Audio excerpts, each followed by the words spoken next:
સિંહ છે સિંહ. અમે અહીંયા આવ્યા હતા ને અહીંયા સિંહ મળ્યા. વાહ, રાસ રમે છે ગોવાડિયા મણિયાનો રાસ જે રમતા ભાઈ કઈ ઘટે જ. આ તો અમારો પહેરવેશ છે, અમારો આહીરોનો. આપને એમ લાગશે કે હમણાં ભેંસ દોશે, હમણાં દૂધની સળ ફૂટશે અને હમણાં જે આ માલધારી છે જે આ ઉભો છે હમણાં લાકડીનો હોકારો બોલાવશે. ભાઈ શું કહેવાય હર્ષદ હર્ષિદી વન છે. મેન તો એમ જ વાત કરો કેમ કે હર્ષદની જ ઘણા લોકોને ખબર ના હોય. આપણે દ્વારકા થી સોમનાથ ની વચ્ચે પોરબંદર થી 30-40 કિલોમીટર આગળ, બરોબર, પોરબંદર થી દ્વારકા બાજુ જતા 30-40 કિલોમીટર આગળ હરસિદ્ધિ માતાજીનું મંદિર આવેલું છે ને અહીંયા દરિયા કાંઠે હરસિદ્ધિ વન છે જે જોવાલાયક સ્થળ છે એમ. અને આ જે છે ઓલું જે આગળ ટેમ્પલ દેખાય છે એની પાછળ સીધો સમુદ્ર છે ને, આ બાજુ સમુદ્ર છે. તો એક વખત આવો ને ગમે ત્યારે દ્વારકા તો ભાઈ વિઝિટ કરજો. હર્ષદ માતાજીની મંદિરની પાછળ જે હર્ષદ વન છે ને બહુ મસ્ત મજાનું, નાના નાના બાળકોને જોરદાર મજા આવે એવું છે. અને ટાઈમ લઈને આવજો કારણ કે અહીંયા ઓછામાં ઓછી 4 થી 5 કલાક હશે ને તો તમે આખું બધું ફરી શકો એવું છે. આમ જોઈ લ્યો,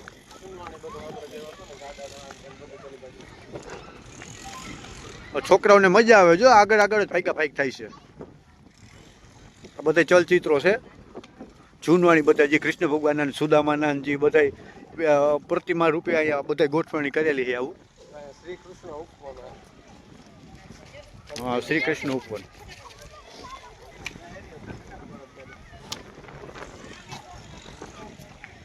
મિત્રો જો તમને આ બધું જે જૂનવાણી આજથી વર્ષો પહેલા ને જે આપણી વડવાઓની જે રહેણ ચહેણ ચાલ ચલગતને હતી ને એની બધી યાદી તાજા આપણે કરાવવા માટે પ્રતિમા રૂપિયા અહીં મૂકેલું છે. જોઈ લ્યો આ કેવી જોઈ લ્યો પ્રતિમા. આગળ આ કૂવો છે કે જે આ અંદર જે પાણી હોય ને જે આ રીતનું જે ઉપર ગરેડી નાડું બાંધેલું છે ને કે જે આપણી માતાઓ બહેનો આજથી વર્ષો પહેલા જે પાણી છે ને આમાંથી સિંચતા એ આપણે દર્શાવે છે આમાંથી.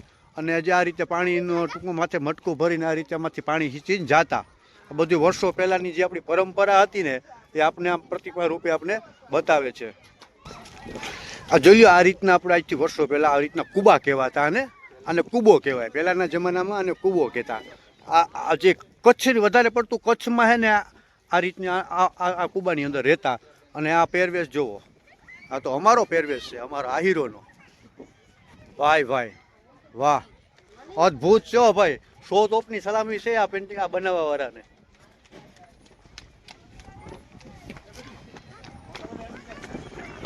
મિત્રો આપણે જે જૂનવાણી પરંપરાગતની બધી અહીં વસ્તુ મૂકેલી છે.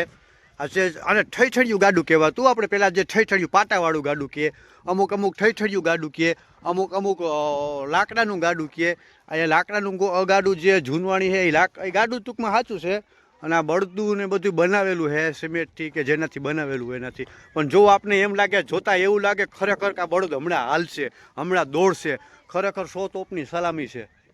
અને આ જોયો મિત્રો આપણે માલધારી સમાજ છે અને ટૂંકમાં જો કે આ તો એવી રીતનું બનાવેલું છે કે સાક્ષાત આ દોવે છે. આમાં ઘણા હું પણ છેતરાઈ ગયો તો કે આ રિયલ છે, પણ રિયલ નથી. તમે જે હું તમને વિડીયો દ્વારા બતાવું છું રિયલ નથી. આ એક પ્રતિમા બનાવેલી છે પણ ખરેખર તમે જોવો વંદની છે. ખરેખર જે મેં કીધું એમ 100 તોપની સલામી છે. જે આ વસ્તુ જેની બનાવી છે ને તમને આપણે એ જોતા તમને વિડીયોમાં પણ જોતા એવું થાય છે કે રિયલી છે, પણ રિયલી નથી. આપને એમ લાગશે કે હમણાં ભેંસ દોશે, હમણાં દૂધની સળ ફૂટશે અને હમણાં જે આ માલધારી છે જે આ ઊભો છે હમણાં લાકડીનો હોકારો બોલાવશે. ખરેખર મિત્રો તમે કોમેન્ટ કરીને બતાવી દેજો કે કેવું બનાવ્યું કેવું છે. જોઈ લો, વાહ ભાઈ, અદ્ભુત છે કારીગરની. વાહ ભાઈ વાહ, કઈ ઘટે નહીં હો. જોઈ લો પછી આપને એમ લાગે કે આ ચૂલા ઉપર રાંધે છે. વાહ યાર વાહ, ગજબનો આ વિડીયો ગજબનો બનેવાનો છે ભાઈ. જોઈ લો મિત્રો, વાહ ખરેખર વંદની નહીં, 100 તોપની સલામી નહીં. અને જેટલા વખાણ કરી એટલા ઓછા છે બનાવવા વાળાને ભાઈ, કઈ ઘટે જ નહીં. અને અહીંયા જોઈ લ્યો એ મણિયારો રાસ રમતા હોય ને એવું લાગે છે હો ભાઈ. વાહ, રાસ રમે છે ગોવાડિયા મણિયારો રાસ જે રમતા હોય ને એવું ફીલ થાય. જોઈ લ્યો ભાઈ, વારે વાહ.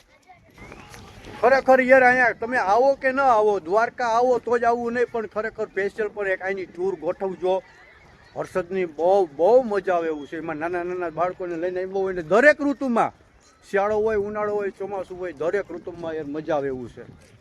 હજી તો આમ અમે આવ્યા જ છીએ, એન્ટર જ થયા છીએ, છતાં પણ આટલું છે તો હજી આ દૂર બધું બહુ મસ્ત મજાનું છે. સિંહ છે સિંહ. અમે અહીંયા આવ્યા હતા ને અહીંયા સિંહ મળ્યા. સાચા નહીં હો, જો આ રહ્યા ખોટા પાંજરામાં પૂરેલા છે. જોઈ લ્યો જો આ ખોટા હે, પણ તમને એવું લાગે કે હમણાં પાંજરું તોડીને બહાર નહીં હશે ને હુમલો કરશે. આ ઈમાં ધ્યાન નથી દેતું જો આંગળી આને જે વિડિયો એ દીપડો લાકડા ઉપર બેઠો, જોઈ લ્યો ખોટું છે આ બધું. એમ નહીં, તમને એવું નથી લાગતું આ થોડું ખોટું છે? અહીંયા પાંજરામાં દીપડો છે ને અહીં બાજુમાં જ હણકા છે, આ દીપડો આને ખાઈ નહીં જતો હોય? આ ઓલું પેલા ન આવતું, પ્રેક્ષકોએ પકડી પાડ્યું એમ મેં પણ પકડી રાખ્યું કે આવડા બધા હિંગડા મેં ક્યાંય જોયા નથી ભાઈ. આ સાબરના આમાં થોડાક હિંગડા મોટા છે આ સાબરના. આ ઓલું જ છે આપણે જે સલમાન ખાનને જે મારણ કર્યું હતું ને એની ઉપર કેસ હાલે છે ને જો આ પોતે. આ હિરકી બટકું ફરી લે છે તને, હે? ખોટું છે. અરે અમને તેમ કે સાચું એ બનાવ્યું છે એવું કે એવું લાગે રિયલ છે, પણ ખોટું છે. હિરકી એમ કહે છે. હવે હિરકીને ખબર પડી ગઈ. પહેલા તો બીજી હતી કે પપ્પા બટકું નહીં ભરે ને, છોકરાઓને ખબર નહોતી પડે એમ રિયલ છે કે ખોટું છે. તો પાણી પીવા જાય છે બધા. આને ઓલું કંઈક પોઈન્ટ કહેવાય, સનસેટ પોઈન્ટ. ત્યાં આવ્યા છીએ અમે અત્યારે, એનો નજારો બતાવી દો. જોઈ લો મિત્રો આ વ્યૂ તો જો નારાયણનો. હા ભાઈ અદ્ભુત છે. ઓ ભાઈ આ નજારો જોઈ લો ભાઈ, આ નજારો જોઈ લો મિત્રો, અદ્ભુત નજારો ભાઈ, કાંઈ ના ઘટે હોય યાર. ખરેખર બહુ મજા આવે એવું છે ભાઈ, ખતમ. અને આ બધા હે ને ભાઈ થાકી ગયા છે, હવે આરામ કરે છે. અમારી હિરકીની થાકી ગયા ભાઈ. તો નાસ્તાની કોથળીઓ લઈ આવ્યા હતા, વેફરું ને એવું બધું તોડીને ખાય છે હવે. એ ખાવા વર્ગી ગયા હવે.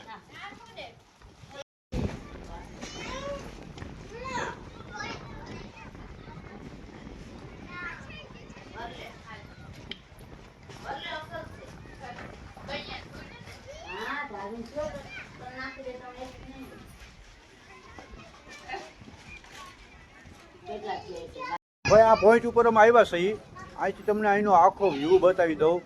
આ હરસિદ્ધિ વનનો અહીંથી આખો વ્યૂ જોવા મળી જાય, જોઈ લ્યો. હવે તો ખરેખર મિત્રો કોમેન્ટ કરીને તમારે કેવું જોયો કે કેવો વ્યૂ છે આમ તો જોવો. અને આ બાજુ જો આ નારાયણ અસ્ત થવાની તૈયારીમાં છે. અને જે સામે દેખ અત્યારે જો કે આ ધુમ્મસ છે ને એટલે એટલું બધું ક્લીન નથી આવતું, બાકી હે ને આ નારાયણ અસ્ત થાય છે. અને આ સામે છે ને ખારો સમુદ્ર એમ કહેવાય, ઘૂઘવાટા મારે છે. અને ધુમ્મસને કારણે એટલું બધું ક્લીન નથી દેખાતું. અને એ આમાં આગળ બે હુડકા છે પણ આમાં નહીં દેખાય. તો મિત્રો આપણે હરસિદ્ધિ વનનું તમને આખું બધું વ્યૂ બતાવ્યું, બહુ જોરદાર મજા આવી. અને આપણે હરસિદ્ધિ વનની સફર અહીંયા પૂરી કરી છીએ. ફરી પાછા મળશું કંઈક નવું કન્ટેન્ટ લઈને. ત્યાં સુધી બધાને જય મુરલીધર અને જય માં મોગલ.